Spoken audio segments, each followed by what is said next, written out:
બેટ દ્વારકા અને ઓખા વિસ્તારમાં ચાલી રહેલા મોટા પાયે ડિમોલિશન અભિયાનનો આજે ત્રીજો દિવસ છે. તો આ કાર્યવાહી દરમિયાન અત્યાર સુધીમાં કુલ 36,400 ચોરસ મીટર જેટલી સરકારી જમીન દબાણ મુક્ત કરવામાં આવી છે, જેની અંદાજિત કિંમત 15 કરોડથી વધુ થાય છે. ઓખા વિસ્તારમાં સરકારી જમીન પર ગેરકાયદેસર રીતે બાંધવામાં આવેલા 2 ધાર્મિક સ્થળોને પણ તોડી પાડવામાં આવ્યા છે. ઓખા વિસ્તારમાં સરકારી જગ્યા પર બનાવવામાં આવેલ હજરત પંજપીર દરગાહને પણ તોડી પાડવામાં આવી છે, જેને 3 નોટિસ અગાઉ આપવામાં આવી હતી. તો આ કાર્યવાહી દરમિયાન કાયદો અને વ્યવસ્થાની સ્થિતિ જાળવી રાખવા માટે ચુસ્ત પોલીસ બંદોબસ્ત ગોઠવવામાં આવ્યો હતો.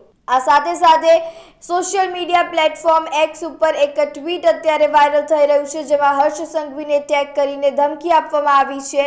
ત્યારે આ ટ્વીટની તપાસ અત્યારે સાયબર ક્રાઇમ એક્સપર્ટ કરી રહ્યા છે. આ ટ્વીટમાં ધમકીભર્યો મેસેજ છે, હર્ષ સંઘવીને ટેગ કરવામાં આવ્યો છે. ત્યારે અત્યારે ટીમ દ્વારા, જે એક્સપર્ટ ટીમ છે તેમના દ્વારા કોના દ્વારા આ ટ્વીટ કરવામાં આવ્યું છે, કઈ જગ્યાથી ટ્વીટ કરવામાં આવ્યું છે, તેના પાછળનું કારણ શું છે, તેના સમગ્ર મામલે અત્યારે તપાસનો ધમધમાટ શરૂ કરવામાં આવ્યો છે.